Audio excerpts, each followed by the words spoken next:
No ar, Minuto da Unicidade, com o pastor Tony de Souza.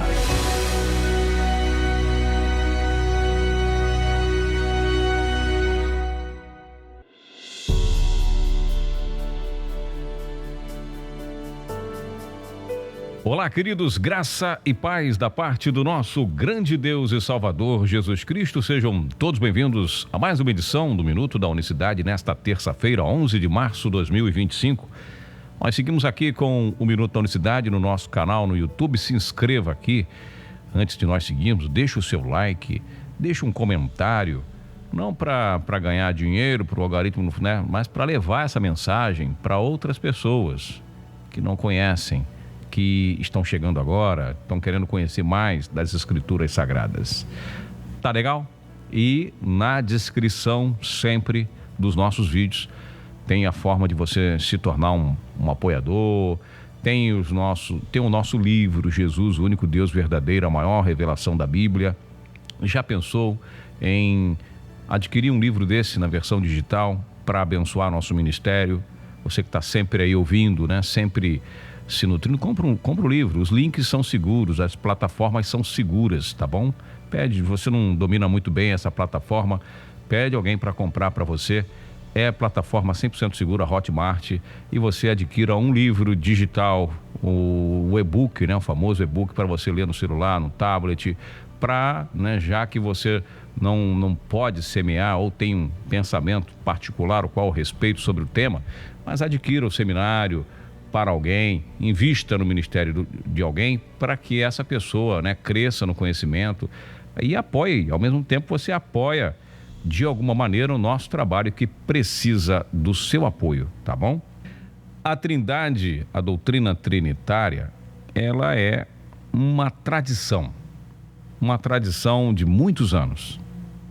Ela foi concatenada, organizada.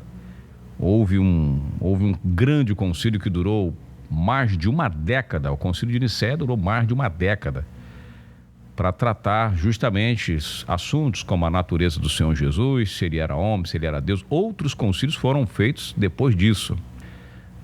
As informações eram bem desencontradas, tinham os cristãos, né?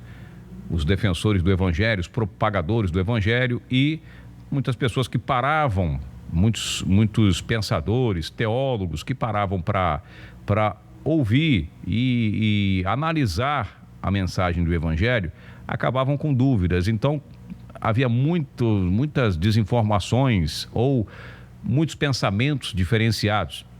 Isso eu estou falando ali do final do primeiro século para o segundo. Inclusive fenômenos, né? Pessoas surgiram como Ário, né? Unitarista, Crim II, Sabélio, unicista, tudo naquele período ali. Então havia muitas informações, havia Tertuliano, um pouquinho anterior a essas figuras.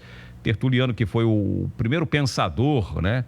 Ali pouquinho depois, ali no início do segundo século, Tertuliano vem trazer a palavra trindade, a terminologia e o pensamento trinitário.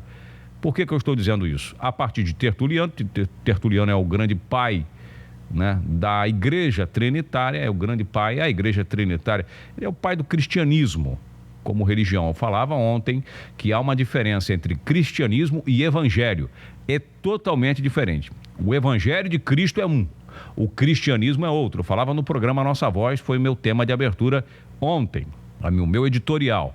As pessoas confundem, né, ao longo do tempo, essas palavras se tornaram sinônimos, né? E confundem cristianismo com evangelho. Cristianismo, dentro do cristianismo, você bota ali todos. Luteranos, né? Os ortodoxos, você bota tudo dentro do cristianismo. Trindade, unitarismo, até mesmo, em certa parte, unicismo, vai tudo para dentro. Mas o evangelho do Senhor Jesus Cristo, na essência, essencialmente, não tem nada a ver com esses monte de ismo aí, tá bom? Dito isto, a doutrina trinitária tornou-se a majoritária. Ela é organizada uma vez que o Estado ele resolve se apropriar, por interesses dos mais escusos que você puder imaginar, o Estado, o Império, ele se apossa do cristianismo e precisa organizar, precisa ter uma definição. Havia muitos pensamentos, vamos ver o que é isso aí. E aí, através do Concílio de Nicéia, a Trindade ela é definida, e quem passa a pensar contra, meu amigo, aí mesmo que o bicho pega. Muito sangue foi derramado pelo Império Romano, justamente contra os seus opositores, os que não podiam matar, porque eram pessoas nobres, conhecidas, e esses eram, de certa forma, vamos dizer assim, né, manda para longe e queima o material dele e dá um jeito desse cara, cala a boca dele. Por que eu digo que é uma tradição? Aí tornou-se tradição, né? Quem ousa falar contra a doutrina trinitária que passou a ser o pilar do cristianismo. Dá problema. É taxado, hoje em dia, né, chama de herege, de tudo que você puder imaginar. Títulos pejorativos para justamente a pessoa olhar assim com um certo nojo estético, né? Para as pessoas que realmente saem da caixa. Mas Jesus, ele fala com os fariseus sobre isso, certo?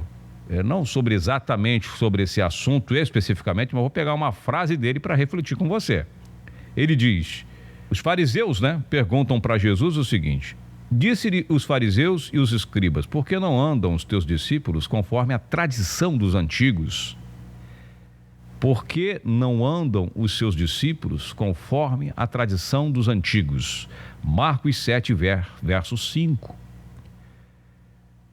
Por que não andam os teus discípulos conforme a tradição dos antigos, mas comem o pão com as mãos por lavar? Ou seja, eles nos lavam a mão, né? É uma tradição isso aqui. E aí Jesus, verso 6, e ele respondendo disse, bem profetizou Isaías acerca de vós, hipócritas, como está escrito, este povo me honra com os lábios, mas o seu coração está longe de mim.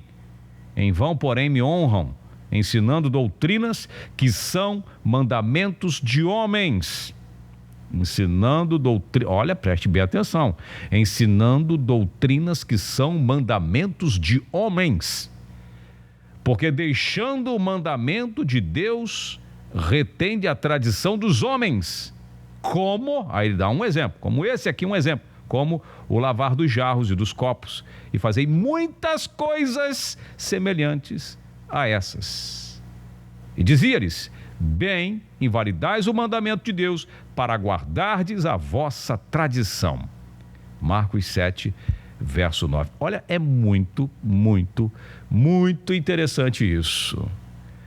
Você que crê na doutrina trinitária ou na doutrina unitária, será que você em algum momento não está invalidando as escrituras para guardar uma tradição, de repente uma tradição que lhe cabe muito bem? Poxa, isso aqui é uma tradição, né? É uma tradição estar nos cultos aos domingos. O domingo é o dia do Senhor, né? Você foi ensinado assim na sua igreja, erroneamente, que domingo é o dia do Senhor. Domingo é o dia dos pagãos. O dia do Senhor é o sábado. O sábado é o dia do Senhor. Se você for analisar um dia que Deus escolheu para ser um dia santificado e ser dele, se a gente for analisar pelas escrituras, você vai ver que é o sábado e não o domingo. Mas a igreja diz, o domingo é o domingo do Senhor. E invalidam as escrituras para guardar as tradições. E a Trindade, ela é uma tradição. É um pensamento tradicional, né? Você vai mexer no que é tradicional? É tradicional, poxa. É tradicional. Mas a Escritura diz o quê? Ouve, ó Israel. Jesus diz o maior de todos os mandamentos. Ouve, ó Israel. O Senhor nosso Deus é um. Nas traduções em português, o Senhor nosso Deus é único, não trino. Mas você invalida isso para guardar a tradição que diz Deus é triuno. A tradição diz que Deus é triuno, que Deus é trino. É ou não é? Não é tradicional? Você não vê nos debates os caras falando, não, se mexer, você pode falar o que você quiser, só não pode mexer no que é tradicional. Você pode falar, não tem problema.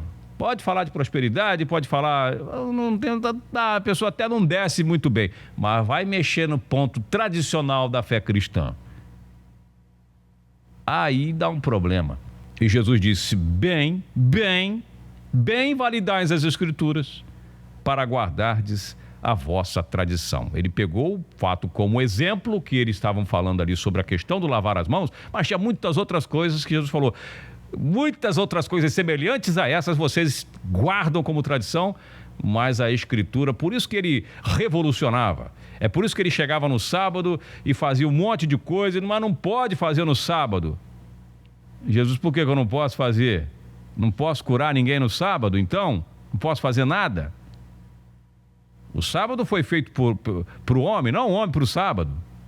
Então veja, mas a tradição, ela mexe em tantas coisas que fica até difícil você pegar uma delas e dizer, isso aqui não.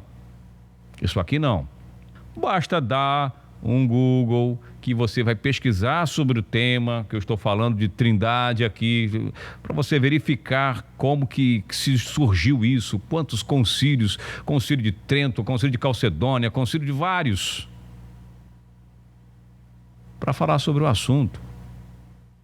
Mas as Escrituras sempre esteve ali, intacta. Por isso que eu falo, há uma diferença entre o Evangelho de Cristo e o cristianismo. O Evangelho de Cristo é amar o próximo, é pegar a riqueza e distribuir para o próximo, é ver alguém necessitado, estender a mão, ajudar. Esse é o Evangelho de Cristo. O Evangelho de Cristo é você olhar para a pessoa com empatia, ver a pessoa numa dificuldade e não julgá-la. Por que ela está na dificuldade? Hoje as pessoas julgam, não? Esse cara passa aperto por causa disso. Esse cara está assim por causa disso. Não vou ajudar esse cara, não, porque se ele fosse esperto, não estaria nessa situação. E aí a família do cara vai padecendo, a família do irmão, porque você é um parente dele, alguém conhecido, e você fala, não, ele está pagando porque ele não foi sábio, porque ele foi bobo, porque ele não ouve, porque ele... E as crianças que não tem nada a ver com peixe, com a atitude do irresponsável, passando perrengue, a mulher dele, por atitudes de e você não tem a coragem de dar uma cesta básica, abençoar essa pessoa. Esse cara está passando aperto porque ele quer meter os pés pelas mãos. Alguém me disse esses dias, você está com um programa de rádio, está se desdobrando todo, ninguém te dá valor, e é porque você quer. Senão você já era para ter chutado o pau da barraca, se sou eu já teria Você está sofrendo porque quer. É isso que eu ouço, daí para baixo. Mas graças a Deus tem pessoas que vão lá e nos apoiam. Porque senão nós não estaríamos aqui mais para falar. Ou acha que a gente estaria se não tivesse Deus usasse os seus filhos? Mas é isso, as pessoas, o Evangelho estende a mão, ajuda incondicionalmente, ame, respeite as diferenças, respeite o pensamento diferente, respeita, A gente está aqui falando sobre a Trindade, mas não estou falando do ponto de vista de ofender, não. Eu estou falando, é uma tradição. É palavra do Cristo. O que é tradição, o que é palavra de Deus pura? Nós temos que distinguir isso. O que é tradição? O que vem de forma tradicional, que é intocável, porque, Você sabe quando você vai mexer na tradição? Todo mundo se reúne no domingo de Natal para almoçar, como faz a tradição. Todo mundo no final do ano se reúne, faz um churrasco e fica ali todo mundo junto, ou então vai todo mundo para a igreja orar e passar o ano na presença de Deus. Uma tradição. Não estou dizendo se é boa, se não é, se é certo, se não é. Tradição, existem coisas tradicionais. Como se arrumar para ir trabalhar, domingo ir para a igreja à noite, uma tradição. Mas algumas das nossas tradições estão pautadas e fundamentadas, eu digo tradições do ponto de vista da fé. São tradições que, o batismo em nome do Pai, do Filho e do Espírito Santo é tradicional. Mas será que a igreja batizava como está lá em Mateus 28:19, ou como está em Atos 2:38. Eu não vou jamais invalidar a Escritura ou fazer algo fora das Escrituras, pelo menos na minha consciência. Posso até fazer, na minha ignorância, algo contra as Escrituras. Na minha ignorância, eu posso fazer algo contra as Escrituras, mas conscientemente, invalidar a Escritura para dar valor a uma tradição, por não abrir mão de uma tradição e isso me levar, bater de frente com os ensinamentos bíblicos, eu não posso fazer isso em sã consciência. E convido a você a fazer o mesmo. Eu vou ficando por aqui. Nesta terça-feira, você que está na rádio, obrigado pelo carinho da sua audiência. Não se sinta ofendido, mas é a palavra do Cristo. Leia lá Marcos capítulo 7. Os religiosos queriam saber de Jesus por que seus discípulos, quem eram eles, quem eles pensam que são, para não seguir as tradições, e ele, por ser o mestre deles, não os advertia por não seguir a tradição. Jesus falou, deixa que eles não estão atrás de tradição, eles estão com a própria Bíblia andando entre eles, a própria palavra andando entre eles, que ela é muito maior do que a tradição. Para você, que Deus abençoe, obrigado pelo carinho da sua amizade. Na rádio a gente segue e amanhã nós voltaremos no canal Minuto da Unicidade com mais uma reflexão. Amanhã não tem programa na Rádio Betel, porque amanhã tem a transmissão do culto da comunidade evangélica Betel. Por essa razão não temos o programa Nossa Voz, mas voltaremos aqui na rádio na quinta-feira. E acompanhe no YouTube, se inscreva. E tem o canal Pastor Tony de Souza, a gente vai colocar uns conteúdos diferentes lá. Vá lá acompanhar a gente, tá bom? Forte abraço, Deus abençoe a todos de maneira rica e poderosa. Graça e paz. Minuto da Unicidade.